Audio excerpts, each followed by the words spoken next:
Welcome to The Authority File, the podcast that features conversations about the life cycle of scholarly communication. I'm Bill Mickey, your host and the editorial director at Choice. In this series, which is brought to you with generous support from Wilfrid Laurier University Press, we'll be talking about podcasts, academic podcasts more specifically.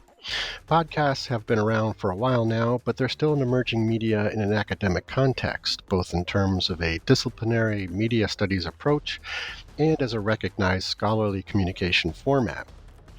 Joining me on the program for the next 4 episodes are Lori Beckstead, Associate Professor of Sound Media in the RTA School of Media at Toronto Metropolitan University in Toronto, Canada, and Dario Llinares, Associate Professor of Film and Media at Ravensbourne University in London. Lori and Dario are editors of an upcoming book due in February from Wilfrid Laurier University Press called Podcast Studies, Practice into Theory. In it, they critically examine podcasting as a scholarly communication format and its use in pedagogy and research. In this first episode, we discuss our guests' experience with podcasting and the goal of their upcoming book.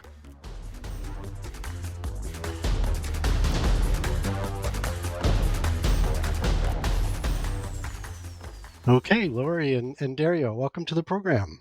Thank you. Thank you so much for having us. Yep, thanks a lot. You got it. So why don't we start with a little bit about how you both got into podcasting? What drew you to the medium? Lori, why don't we start with you? Sure. Yeah. Well, my professional background is in radio. And then I started teaching radio production. And of course, after radio came podcasting. And I thought this is something really exciting and interesting. And so I'm teaching that as well. And so, of course, it makes a lot of sense for me to be here in this space and be utilizing podcasting and also kind of picking it up and turning it over and studying it, figuring out what it's all about. Mm-hmm. Excellent. And Dario? Yeah, I started around 2014, 2015. I was listening to a lot of film podcasts because I come from a film studies background. And myself and a colleague, we shared some interests in the type of podcasts that were being produced at the time around film and what they were doing in different ways. And we sort of struck up a very clear relationship in regards to the kinds of films that we did like and we didn't like. And we were sort of talking in the pub quite regularly about certain films and about sort of film culture more broadly. And somebody said, you two just need to get on a podcast yourselves and stop wittering on about other people's. And we kind of did that. And yeah, we just sort of went from there and built up the Cinematologists, which is now in its 10th season. And we're really interested in the kind of relationship between film academia, fandom, cinephilia, and just a kind of a sort of focus on what is happening in film and cinema in from a cultural standpoint. And yeah, we've been going all of that time, and just sort of my research grew out of the emergence of that particular podcast. Fantastic. So you both host the Podcast Studies podcast. There's so many layers to it's like a room of mirrors here, but you both host this podcast. How did that podcast originate, and how does that connect to both of your research interests? So this came out of the book that myself, Neil Fox, and Richard Berry published in 2018 called Podcasting, Digital Media and New Oral Cultures. And that was the original name of the podcast, New Oral Cultures, because that was the sort of conceit that we had at the time, that podcasting was actually almost kind of reshaping the way that we use sound as a medium or a mediatory practice. And there were a lot of podcasters in academia who are experimenting with what they could do with the medium in terms of the types of content that they wanted to produce and how that related to the field that they were particularly in at the time. But there was nobody really sort of discussing or collectivizing what all these different sort of academics were doing. It seemed to me that they were sort of quite isolated. And we interviewed people who had contributed a chapter for the book first of all, but then it became a kind of community building effort in many ways, and also a sort of sense of, the idea that there are some people out there interested in podcasting as a medium and sort of studying it while using it at the same time.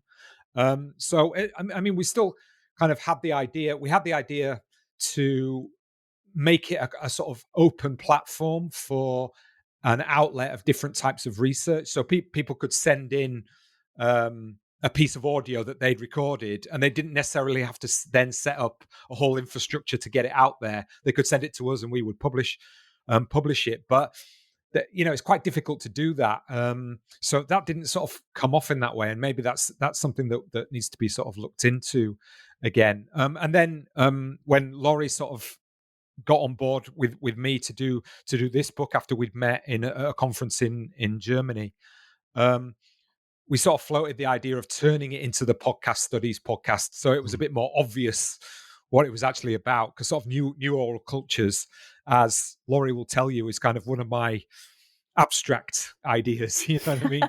So podcast studies podcast kind of is a bit more, it's kind of fun because it is meta, as you said, but it's a little bit more obvious what it's trying to do, I think. Tells from you the title. exactly what it is, just like the movie Snakes on a Plane. I always love titles like that. Right. It's like title writing 101. Yes, indeed. Yeah. Don't be too cryptic. But yeah, Lori, over to you. Anything you want to add to what Dario just said? Yeah, no, I was just really grateful that Dario invited me to be part of the Podcast Studies podcast. And I call myself the on again, off again co-host and co-producer, because it comes and goes as we find the time to do it. But I think with the publication of this book, a whole sort of ready-made series is clearly waiting for us to just produce it, because we'll be talking with all of the chapter authors in this book. And ideally, I'd like to set it up so that the chapter authors talk to each other in conversation for each podcast episode, so that we can find similarities, commonalities, even cross-disciplinary connections there. Yeah, that's a great idea. And speaking of your book, it's called Podcast Studies, Practice into Theory. Talk about that a little bit. The title cleverly inverts the theory into practice we commonly see on monograph covers.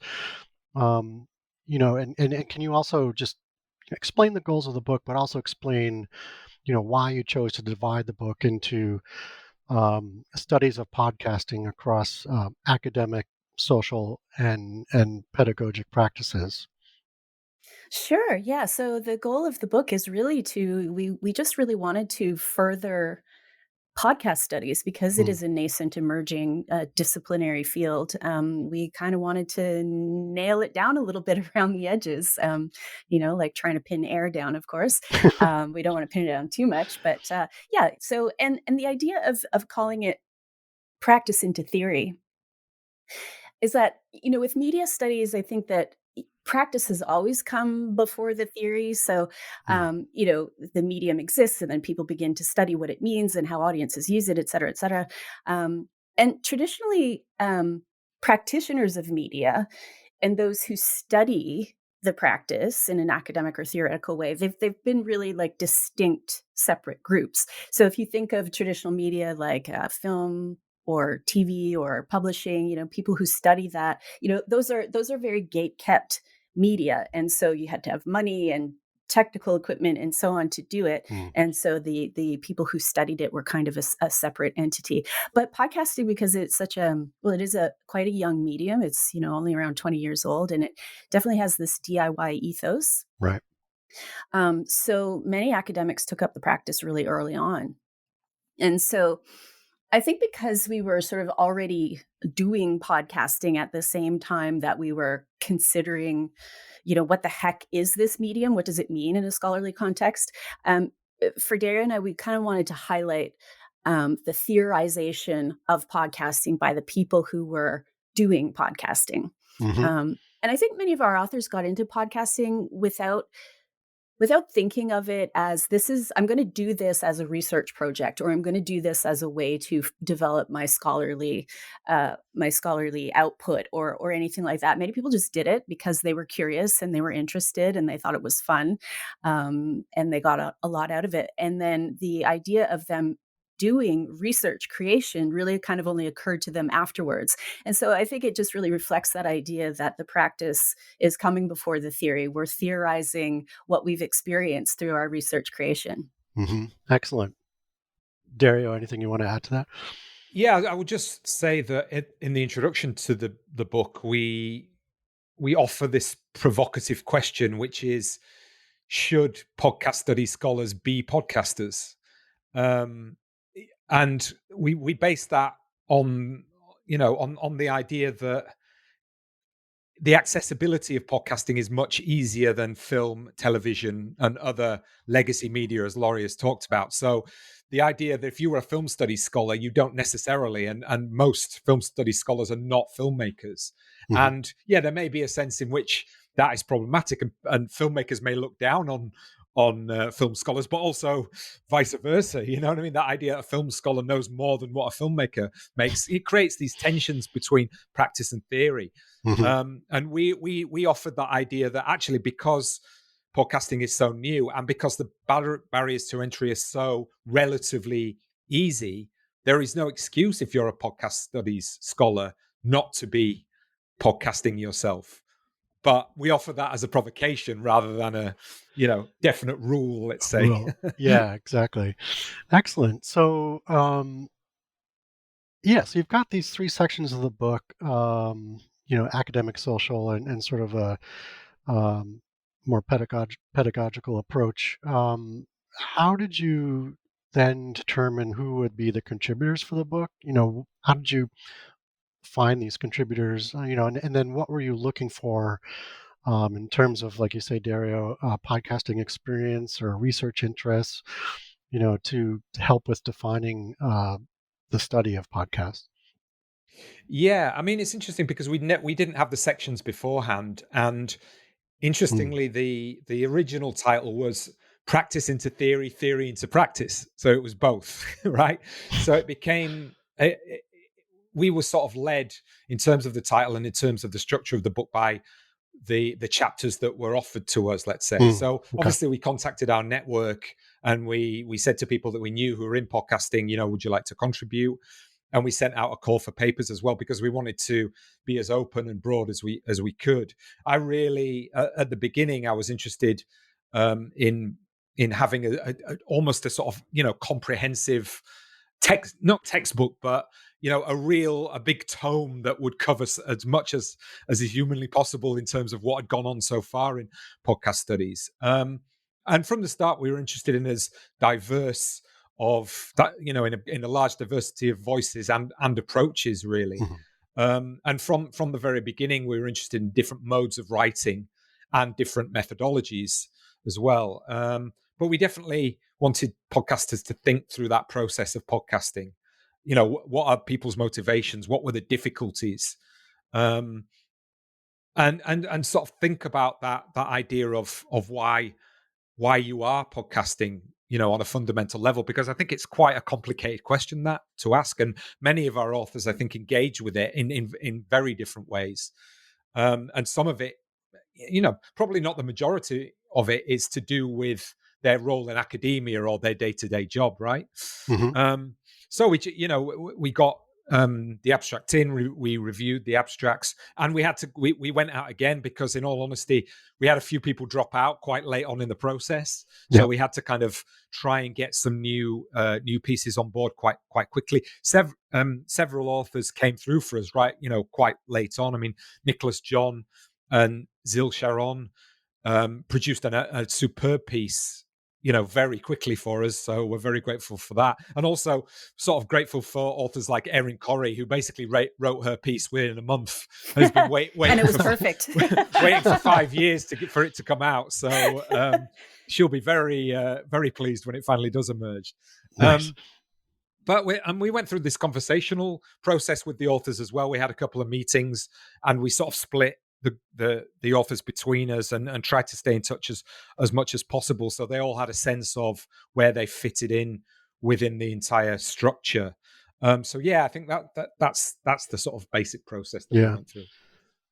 Yeah, I'm just curious, in terms of the more purely academic perspectives on podcasting and using podcasting as an potentially scholarly kind of output. Did you have to kind of specifically seek out contributions for that area, or did those just naturally come in as part of the rest of the group? Yeah, I think, to be honest, I think it did. It was a response to what we got in. We didn't Mm, want to. I certainly, and I don't think Laurie was the same. I, I'm not particularly a big fan of that idea of, here's an edited collection, and I want these specific kinds of chapters. okay. Now, the major problem I think for us on this book, in all honesty, is trying to have the diversity of experiences and voices. Hmm. And that, I think, was to do more with the way that academia is, really, than anything that we did or didn't do Yeah. wrong. You know what I mean? We put on our call for papers, we want, you know, writers and podcasters from marginalized communities, from different parts of the world, not Hmm. Western centric. We were really sort of, that was at the forefront of what we wanted to do, and we're really grateful, that we have had those contributions. The podcasting resurgence chapter, Tanya Ball, Sheila LaRocque, and Kayla Larson, I think, is a really brilliant piece of work, in terms of indigenous podcasting. Hmm. So, and then we have Jasmine Harrison as well, whose work is kind of in the space of sort of pedagogic podcasting and the effect on sort of marginalized students and that kind of thing. So, and the attempt to sort of decolonize the classroom through podcasting, which is obviously a Right. kind of large issue right now. So, I think that sort of sense of reacting to what we got in, but also being aware of, this is the starting point of a discipline. So therefore, we need to have a hand in it going in a direction where it is as open and accessible as it can Hmm. be, I think. Yep. Okay. Laura, anything you want to add to that? Yeah, I mean, I think that the reason we got away with having this volume that has many aspects to it and a lot of diversity in terms of what it's talking about. It wasn't like a very highly specifically focused call for chapters, is because we are trying to figure out what podcast studies is. It's so new. And I Mm, think that we right. were able to take that broad approach. And perhaps as it's developing, like maybe this is the last time we can get away with a broad, here's a book about podcast studies. In Right. fact, if you look at the scholarship around podcasts, we began with books like the one Dario edited with Neil Fox and Richard Berry, and it was simply podcasting, and there was a wide range of approaches there. And so now we're thinking more, okay, so podcast studies, and now I think as this discipline is developed, we're going to start to see monographs and edited volumes that are more highly focused as the discipline, continues to grow. Yeah, that's already happening. There's a couple of books that have just come out recently. Jeremy Wade Morris's book on podcasting, which again is quite broad, but then Anne Korfmack has just published a book on fan podcasting. So Mhm. these books that are much more specific, I think, are starting to come out now.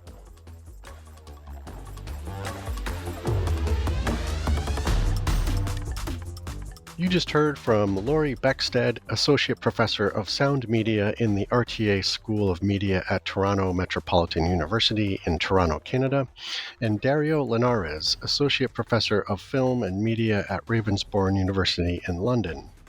Join us next week when we take a closer look at the discipline of podcast studies and how it fits into the broader practice of media studies.